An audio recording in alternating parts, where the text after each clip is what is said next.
Olá, uma ótima tarde a você. Começamos agora a segunda edição do Agricultura BR, essa semana aqui no Agrocanal. Hoje é quinta-feira, dia 20 de agosto. Você está nos acompanhando através do portal sba1.com, nos acompanha também através do Facebook do Agrocanal. Você está nos acompanhando a partir deste momento também pela TV Imaculada Conceição, com o sinal aberto em todo o estado do Mato Grosso do Sul. Esses é por onde você está nos acompanhando, onde você está trazendo todas as informações aqui do Agricultura BR. Bom, começa o programa de hoje falando a respeito de soja. Nós vamos mostrar agora um gráfico que mostra como é que vem o desempenho da oleaginosa em relação ao que está acontecendo com os preços no mercado físico brasileiro. A soja vem com muita situação de alta. Essa elaboração da alta para a soja, ela ocorre por conta de não ter disponível soja. Os números já apontam que até este momento já foram embarcadas cerca de 74 milhões de toneladas. É um número superior àquele que se tinha nas estimativas iniciais de exportação da soja aqui do Brasil, enquanto que a demanda permanece bastante elevada. Daqui a pouco eu vou destacar várias praças brasileiras mostrando o que vem acontecendo com a oleaginosa no país. Confira cotações de mercado.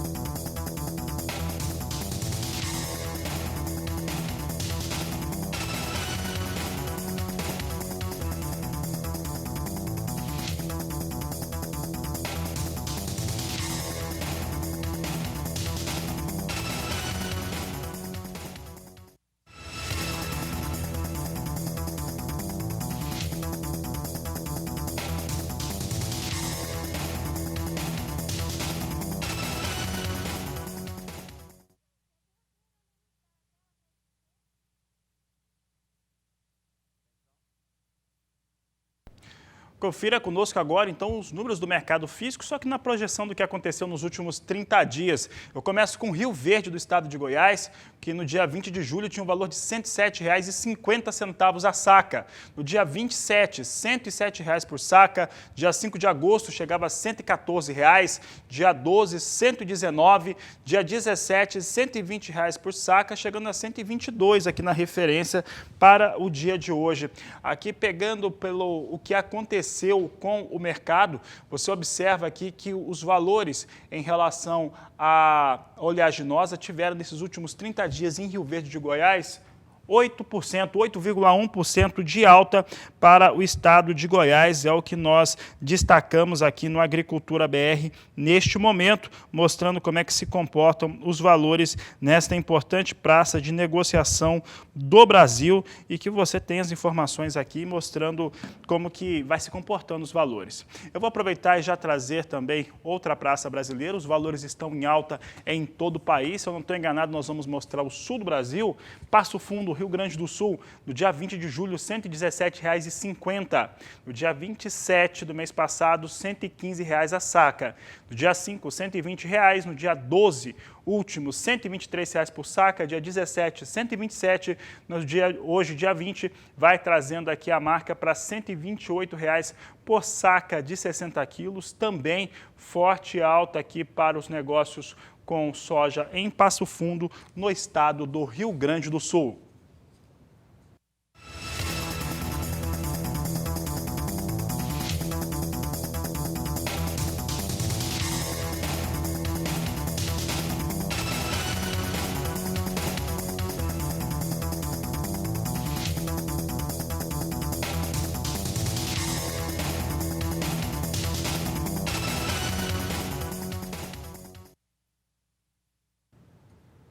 Destaco agora uma praça no estado do Mato Grosso, alta de quase 10%, é o que você acompanha comigo aqui no programa. No dia 20 de julho, R$ 106 a saca. Dia 27, R$ 106 por saca de 60 quilos também. Trazendo aqui no dia 5 de agosto o valor de 115, dia 12, 116, no dia 17, R$ 118 por saca e agora, dia 20, R$ 120, aqui tendo uma alta próxima a 10%, 9,7% de alta para os negócios com a soja nesta importante praça do estado do Mato Grosso. Sigo falando da oleaginosa porque agora eu trago em destaque o que vem acontecendo com as vendas norte-americanas. Olha só, há vendas ainda na safra 19/20 norte-americana, é natural que se tenha cancelamentos e recontratações na próxima safra. Tanto é que o Departamento de Agricultura dos Estados Unidos, no seu relatório hoje de vendas e exportações, tradicionalmente apresentado nas quintas-feiras, trouxe cancelamento de 12.500 toneladas de soja, 12.700 aqui para ser mais preciso. Cancelamento fez com que a safra caia para uma venda geral de 47.490.000 toneladas, ainda superando a meta de 44.910.000 toneladas. Agora resta saber se consegue entregar 47 milhões. É muito provável que não, e aí as devoluções e, com isso, recontratações na próxima campanha 2021. Falando da campanha 2021, foi um bom volume, não repetiu os números da semana anterior, mas a semana encerrada no dia 13 também teve um bom volume de vendas. Veja só que na semana foram 2.570.000 toneladas, na safra 20.540.000 toneladas, para uma meta de exportação de 57.830.000 toneladas de soja, é o que a Agricultura BR destaca por aqui, mostrando o comportamento do que acontece com soja negociada nos Estados Unidos e também o mercado norte-americano. E agora eu trago para a participação o professor Marcos Fava Neves, que vai comentar um pouco a respeito dos negócios no mercado de soja e também de milho, e principalmente como que a China tem se comportado frente a uma expectativa de cada vez mais importar um volume maior de soja. Era esperado um movimento de compras pelos chineses de mais soja americana. Ele demorou um pouco mais do que tínhamos aí previsto, mas ele está vindo forte agora e é natural.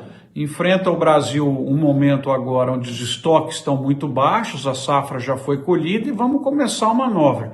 Por outro lado, os americanos estão com uma super safra de soja a caminho e parte desses excedentes vão para a China, um movimento absolutamente aí natural. O que nós precisamos observar é se efetivamente a China teve algum problema climático mais sério que vai afetar a produção de milho, com isso ter que originar mais milho americano, mas é esperado, isso não atrapalha o médio e longo prazo da China, grande compradora de soja do Brasil, né? A expectativa deles é estar importando ao redor de 105 a 110 milhões de toneladas do Brasil no final dessa década, né, perto de 2030.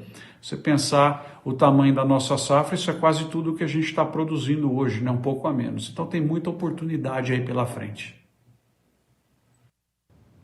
Bom, e por aqui o Agricultura BR segue mostrando como é que vem soja em Chicago. Soja em Chicago vem numa semana excelente de ganhos e hoje devolve um pouco do que ganhou. Veja só que no mais curto prazo nós temos queda de quase 1%, quedas aqui na casa de 0,8%, 0,9% de queda. Setembro vem a $9,03 mais 4 bushel, novembro $9,05 mais 4, janeiro $9,12 mais 2 e março $9,14 mais 2 por bushel. São os negócios que trazemos com soja na Bolsa de Chicago. Reflete um pouco um relatório talvez um pouco mais fraco do que teve na semana passada, mas nada que mude muito o cenário. Também tem uma realização sobre os valores negociados com soja na Bolsa norte-americana, mas o piso de $9 vai sendo mantido, mesmo com uma queda de quase 1%, com certa tranquilidade por lá. Seguimos aqui falando a respeito do que vem acontecendo com a moeda americana, com o dólar comercial. É o que eu vou mostrar agora na tela para você. Você tem aqui o dólar com uma alta muito forte, 2,32% de alta para a moeda norte-americana, R$ 5,65 mais 9. Dólar nova disparada. Esse é um outro elemento que influencia também parte dos negócios com commodities lá nos Estados Unidos e também influencia tudo aqui no Brasil. Mas quem fala sobre por que tem essa disparada do dólar, como é que se comporta o mercado financeiro hoje, eu acho que tem a ver um pouco com a relação com o Ministério da Economia, é Walter Pulga Júnior. Pulga, boa tarde, seja bem-vindo. O que está acontecendo no dia de hoje para dólar disparar desse jeito? Boa Boa tarde a você, boa tarde a todos. Olha, o dólar dispara porque há no mercado financeiro como um todo muita preocupação com os gastos do governo. E ontem o Senado causou mais uma grande preocupação. O dólar comercial mantém-se firme, né, em forte alta de mais de 2% nesta quinta-feira, porque ontem o Senado Federal derrubou um veto que o presidente Jair Bolsonaro impôs ao aumento dos servidores públicos. Resumindo, o Senado quer que esse aumento seja permitido. E esse é um problema. A situação ficou muito grave, né? Porque agora vai para a Câmara, o Senado já derrubou, mas isso implica em aumento muito grande nos gastos do governo, com salário de servidores públicos em geral, de 98 até 130 bilhões. Por isso, há uma preocupação de quem atua no mercado financeiro com os gastos do governo, que cresceram muito. Essa manobra, aliás, lá no Senado, surpreendeu todas as lideranças do governo. Agora à tarde, daqui a pouco, a Câmara Federal, os deputados que defendem as propostas do governo, tentam reverter esse veto, porque a situação é bem grave. Para você ter uma ideia, Fabiano, e quem está nos acompanhando através da Agricultura BR, pelo Agrocanal, o presidente Jair Bolsonaro disse que é impossível administrar o país com tanta despesa. Ele afirmou nesta quinta-feira que será impossível governar o Brasil caso a Câmara Federal, agora à tarde, não derrube, né? Caso ela derrube esse veto que ele fez ao aumento do salário dos servidores. Ou seja, ele deu um veto a esse aumento e agora o Congresso é que decide. O Senado já se posicionou favorável ao aumento. Lógico, isso causou um problema muito grave no mercado de câmbio. Agora está 5,65, mas vale lembrar que o dólar já se aproximou de R$ 5,67. Chegou a subir agora há pouco quase 2,5%. E o que acontece no mercado de bolsa? No mercado de bolsa não é nada muito diferente, né? Eu estou acompanhando aqui. Neste momento, a bolsa volta para a faixa dos 100.195 pontos. Mas veja, em alguns momentos, a nossa bolsa chegou a cair muito, chegou a cair quase 1,5%. Voltou para 99.131 pontos.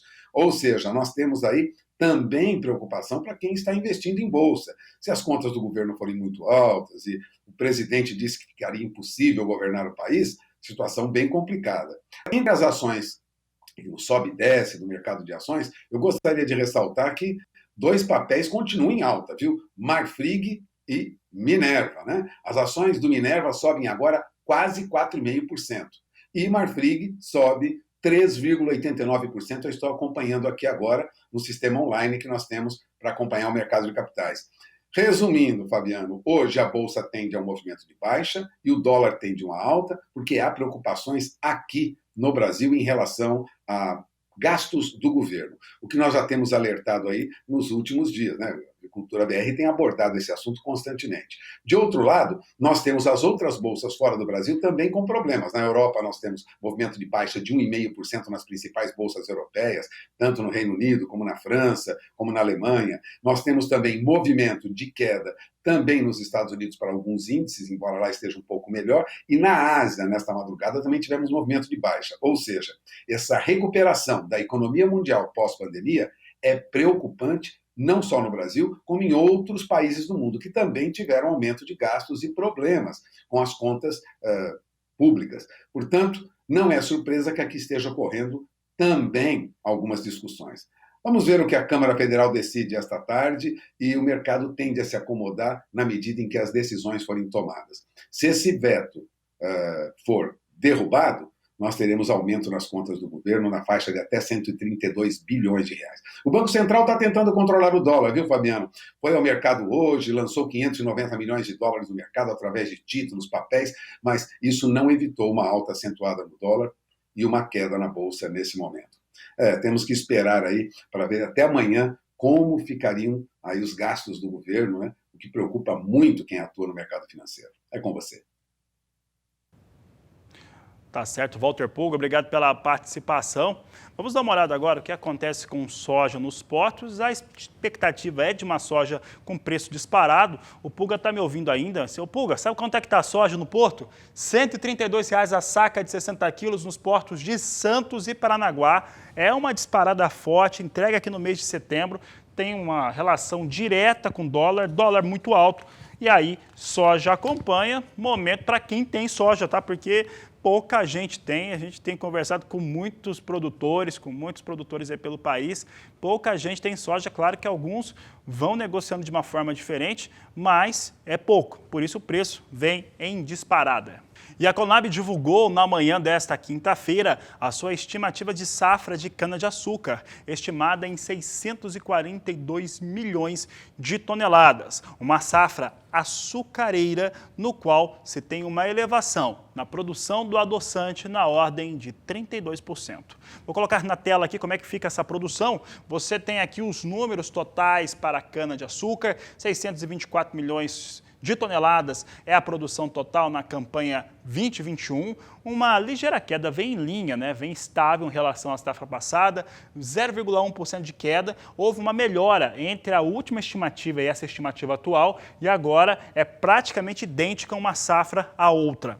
Chama atenção uma safra bastante açucareira com produção de 39.330.000 toneladas do adoçante, uma alta de 32% frente àquilo que acontecia na safra passada.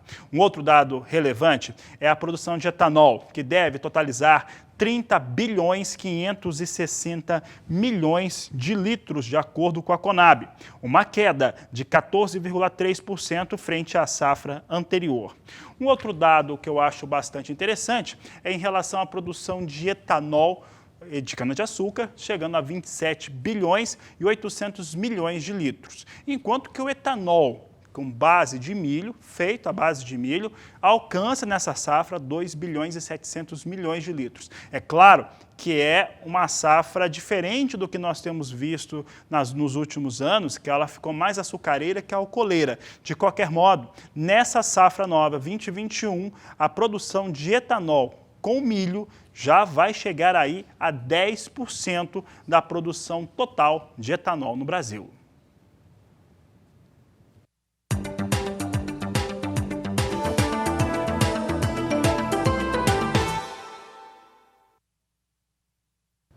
Você viu o milho? Daqui a pouco eu vou falar de milho, mas é como milho e trigo estão sempre muito relacionados. Nós vamos falar agora a respeito de como que o trigo, principalmente, que está nos campos ali no sul do país, Rio Grande do Sul, Paraná, que são os dois maiores produtores, também um pouco em Santa Catarina, estados com temperatura muito baixa, e sul do Mato Grosso do Sul também com temperatura muito baixa, que o trigo pode ser afetado, principalmente no estado do Paraná.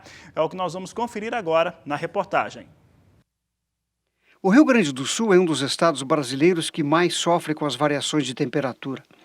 Uma das características do inverno por aqui é o frio intenso. Esta característica para as culturas de inverno, no entanto, é positiva. O trigo é uma dessas culturas e o frio, normalmente, é benéfico para ele. Esta é a chamada segunda onda de frio aqui no estado. Sua intensidade, que baixa as temperaturas a 0 grau, e em alguns lugares, ainda mais baixo que isso, pode ser concentrada e muito forte. E isto causa preocupação aos produtores, especialmente no momento em que as lavouras estão em pleno desenvolvimento, com a expectativa de pouca perda. Esta onda rigorosa de frio aqui no estado do Rio Grande do Sul, conforme os meteorologistas, poderá ser a última do ano. Os produtores, no entanto, que estavam satisfeitos com o desenvolvimento das lavouras de trigo no estado até agora, têm uma preocupação. Este frio rigoroso poderá ter consequências diretas, tanto no desenvolvimento como na qualidade da planta. Além disso, este frio tardio pode atrasar também a produção de milho na época de verão no Rio Grande do Sul. Os analistas consideram que esta é uma onda que veio fora de época, e com isto, há uma tendência de que as chuvas podem também demorar para se regularizar. O resultado será um desequilíbrio para as duas culturas, tanto do trigo quanto do milho. Frio realmente muito intenso agora, Isso é a novidade do ano, né? O mês de agosto um pouco mais gelado, né? Por conta dessa forte frente fria que atinge o Brasil. Já começou a atingir temperaturas muito baixas em parte do estado de São Paulo, no Mato Grosso do Sul e, claro, região sul do país inteira, com temperaturas muito baixas. Eu olhava os números que estavam sendo colocados no sul do país, nós tivemos temperatura em 0 grau, tivemos temperatura abaixo de zero nas serras de Santa Catarina, no Rio Grande do Sul, no dia de hoje, e temperaturas na casa de 1 grau, 3 graus, tanto no interior do Paraná, quanto também no sul do Mato Grosso do Sul. Então, temperaturas muito baixas já desde esta quinta-feira. A expectativa é que dessa sexta-feira em diante tenhamos aí geadas acontecendo em vários estados do país. Sigo falando de milho agora e falo de mercado. Mercado físico, o milho também está com preço em disparada, não cede mesmo com colheita. Começo pelo Rio Grande do Sul, porque está fazendo muito frio. Olha só, dia 20 de julho, R$ 48,00 a saca. Dia 27, R$ 49,00. Dia 5, valores em R$ 49,50 por saca de 60 quilos. No dia 12 de agosto, R$ 52,00 por saca. Dia 17, R$ 53,00 a saca de 60 quilos. E nesse dia 20, vindo a R$ 56,00 por saca. São os números que eu destaco aí no estado do Rio Grande do Sul.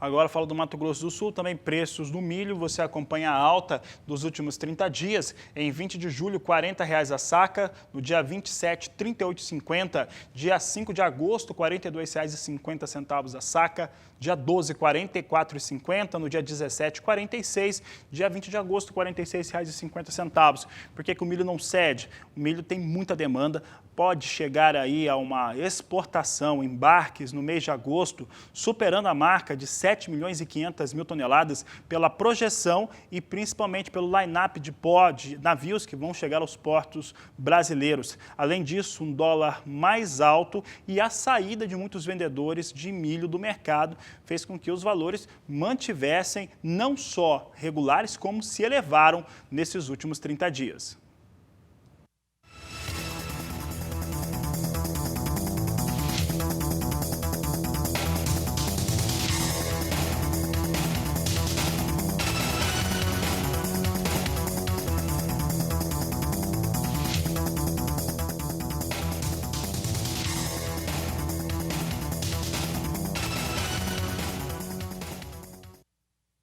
E a Bolsa de Cereais de Buenos Aires, em seu levantamento semanal, tradicionalmente apresentado nas quintas-feiras, trouxe números importantes a respeito da estimativa de produção de safra. Esses números foram divulgados ontem, né, antecipando um pouco os dados, mas esse relatório trouxe o seguinte: 6 milhões e 200 mil hectares devem ser ocupados com milho na safra 2020-2021. Vamos ver os números então para a Argentina em relação à área ocupada. A área total 6 milhões e 200 mil hectares, queda de 1,6%, nada de novidade em relação àquilo que pode ser colocado aí em torno da Argentina e sua produção. Você acompanha comigo agora os números para milho na Bolsa de Chicago. Nós temos Chicago, neste momento, com os valores de negociação com queda na casa ou próximo a 3%. Olha só que setembro vem com 3 dólares 22 centes o bushel, dezembro 3,36, março 3 dólares 49 centes mais 6 por bushel e a posição de maio 3 dólares 57 centes mais 4 o bushel. São os números com milho na Bolsa de Chicago, derretendo lá quase 1% de queda no dia de hoje. Eu falava há pouco em relação aos fatores climáticos, lá no Rio Grande do Sul, principalmente, que tem essa chegada de frio, tem ameaça sobre a produção de trigo e também de milho, e o frio vem forte mesmo em todo o sul do país, Mato Grosso do Sul e São Paulo. E isso tem afetado, ou deve afetar, as áreas de produção no estado do Paraná, que tem previsão de geadas. É o que nós vamos conferir na reportagem de Mauro Andrade. O estado do Paraná passou por um período de estiagem muito longa. Agora chegaram as chuvas e junto com as chuvas chegou o frio. Nós viemos no Iapar conversar com Everly Moraes, ela é meteorologista. Acompanhe. Com relação às chuvas, a gente vinha de um período muito seco. Nós estamos com déficit hídrico desde o começo do ano. Na verdade, desde 2018 tem registrado chuva abaixo do normal. Então, nós estávamos com um período de déficit hídrico no solo muito intenso. Aqui na região de Londrina chegou a 70 milímetros de falta de chuva, de déficit hídrico no solo. E agora essa frente fria, entrou uma frente fria, junto com o corredor de umidade da Amazônia, que é uma instabilidade vindo da região norte, que provocou chuva em grande quantidade, por causa desses dois sistemas agindo em conjunto. Então, a chuva está bastante, já aqui na região norte do Paraná, já chegou a mais de 90 milímetros, já superou a média do mês de agosto, que é 54, e também o déficit do solo já foi bastante reposto, né? Já praticamente repôs todo o déficit hídrico. E as temperaturas, o que nós podemos esperar? Bem, daqui para frente, o mês de agosto, no próximo fim de semana, deve vir uma massa de ar polar bem forte, que deve declinar bastante as temperaturas. Para a região sul do Paraná é previsto geadas fortes, e aqui no norte do Paraná, não. Por enquanto, nós estamos acompanhando os modelos, conforme entra essa massa polar, que vai entrar no fim de semana. Por enquanto está tranquilo, mas vamos acompanhando. A gente tem o serviço Alerta Geada, que monitora essas massas polares, que para nos dizer com mais precisão se vai ou não ter. Então, tem que acompanhar, porque a maior precisão é com 48 horas a 24 horas antes da ocorrência do evento extremo. De Londrina, no Paraná, Mauro Andrade. E o último relatório de análise de terras, que foi elaborado pelo INCRA, mostra que as áreas mais valorizadas no Rio Grande do Sul são as centrais. E é o que nós vamos conferir agora na reportagem de João Veríssimo. O último relatório de análise de mercados de terras do Instituto Nacional de Colonização e Reforma Agrária, o INCRA, determina que as áreas de terras compostas por 180 municípios no entorno da cidade de Passo Fundo, na região do Planalto Central do Rio Grande do Sul, são as mais valorizadas no estado. A lucratividade vinda pelo cultivo da soja nos últimos anos é uma das explicações para essa valorização. Aqui, qualquer área que seja comercializada tem como parâmetro de avaliação a saca da soja. Se alguém perguntar o preço, eles vão dizer que a medida é, por exemplo, de 800 sacas de soja por hectare. Como o preço do produto é variável, o preço da terra também altera. Na verdade, quando a gente faz uma avaliação de áreas rurais, toma-se por, historicamente, X sacas de soja, que é a moeda do produtor. Então, hoje, pode ser um absurdo, um valor mais alto de terra em função do preço do soja. Mas temos que lembrar que o produtor, ele paga com o soja produzido. Então, para ele estando mais alto ou mais baixo, geralmente na negociação de terra, é a quantidade de sacas de soja que ele colhe para poder pagar a negociação da terra. Em termos de valores, aqui ainda a terra é uma das mais caras do Brasil. A textura e a profundidade do solo fazem com que a terra tenha maior capacidade de retenção de água. Isto tem um reflexo imediato na qualidade superior da planta. Outro fator de relevância das terras aqui da região é a boa média de chuva ao longo do ano. Isto reflete também imediatamente na qualidade do grão aqui produzido. A explicação deveria sempre dar por vários fatores. A terra mais vermelha, as próprias condições climáticas, comparando com fronteira, com região de Santa Maria, Tupanciretã. Vindo dali já pega uma terra mais arenosa, aqui mais vermelha, produtividade maior. Ainda segundo o corretor Diego Rafael dos Santos, a pandemia não teve reflexo no valor da terra, que continua valorizada. Não sofreu diretamente o efeito na sua produtividade. Em contrapartida, o preço da soja, hoje em dia, que é o nosso grande carro-chefe, foi muito valorizado, né, nessa última. Então, a atividade agrícola não parou e nem pode parar. É a produção de alimentos para o Brasil e para o mundo, né?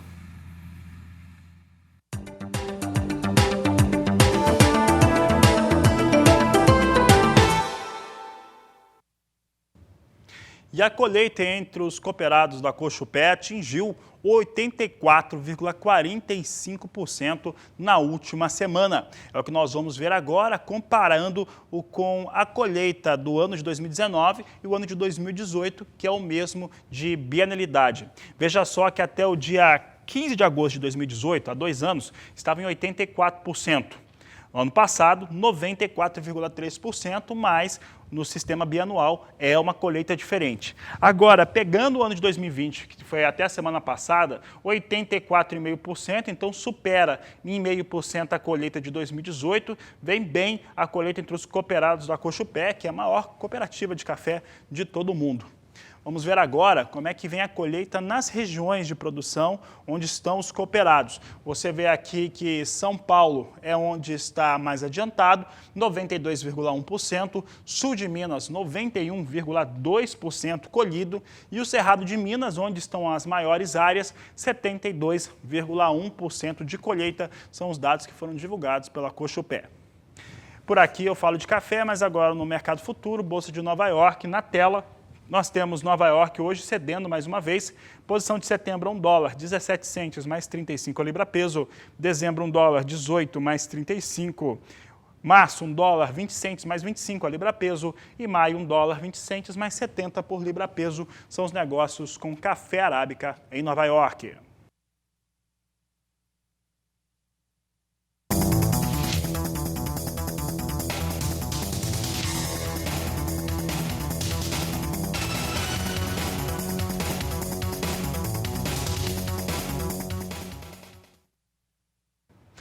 Café Robusta agora em destaque aqui com negócios na Bolsa de Londres. Olha só que Londres hoje vai apresentando alta para, nas posições de mais curto prazo, apresenta alta para o Robusta. Novembro, $1.460 a tonelada. Janeiro, 1.386. Março, $1.393. E maio, a única posição apresentando queda aqui, $1.400 a tonelada do café Robusta negociado em Londres.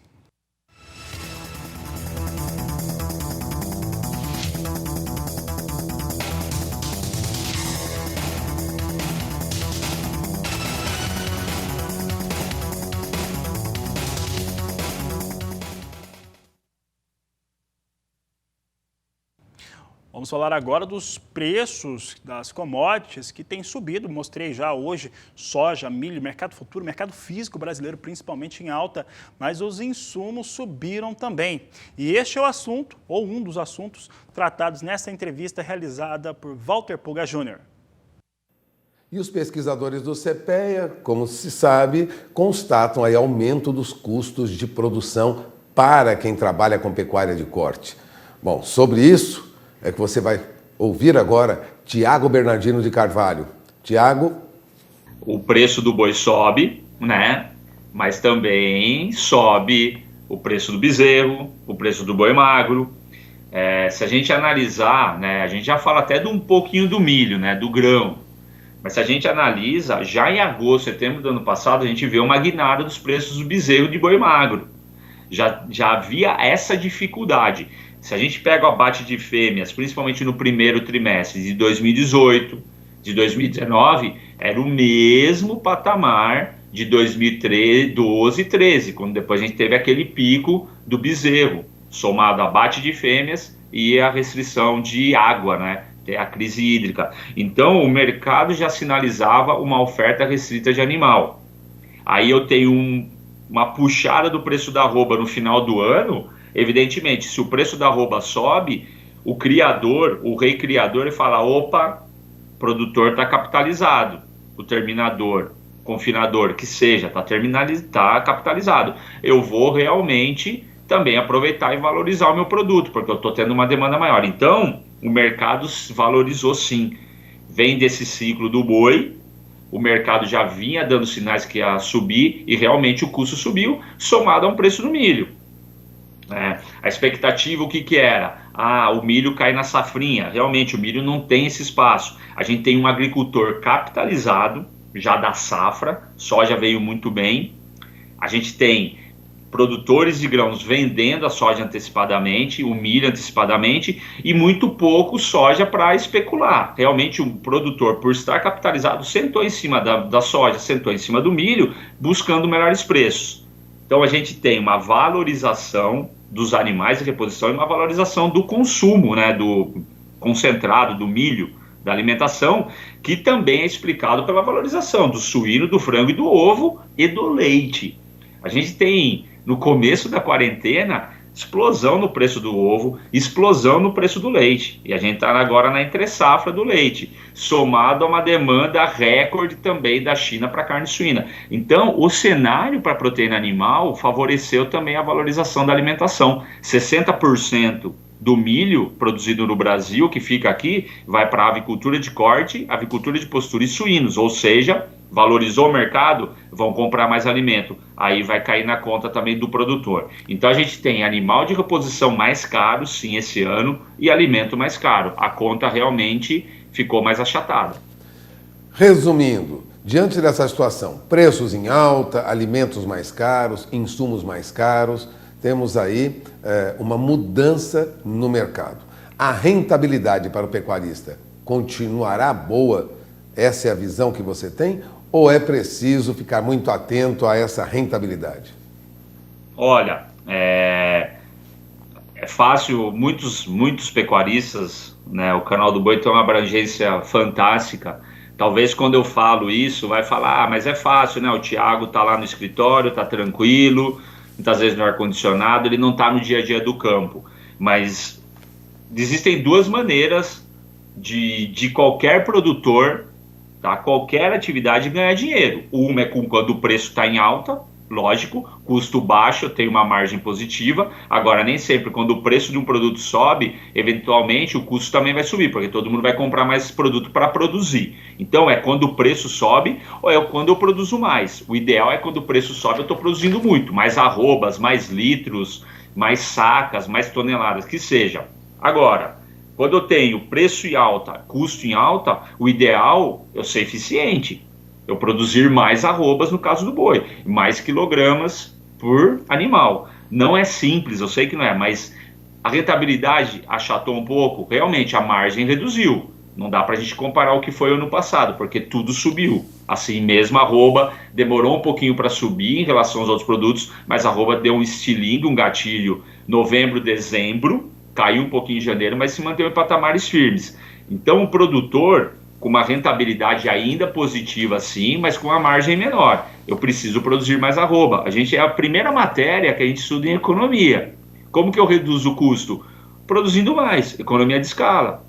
Então, se eu produzir mais arrobas, se eu tiver uma taxa de desmame maior, se eu tiver mais bezerros por vaca, por exemplo, tudo isso vai ajudar. Agora, o terminador é comprar um animal de qualidade, nem que ele pagar um preço mais caro, mas que ele saiba que ele não vai ter problema e realmente fazer esse giro rápido na fazenda. Não adianta eu comprar fundão, pagar caro e achar que ele vai me retornar, né? Por usar uma nutrição melhor, uma sanidade melhor. Não, é genética boa, nutrição boa, sanidade boa, manejo de pasto bom.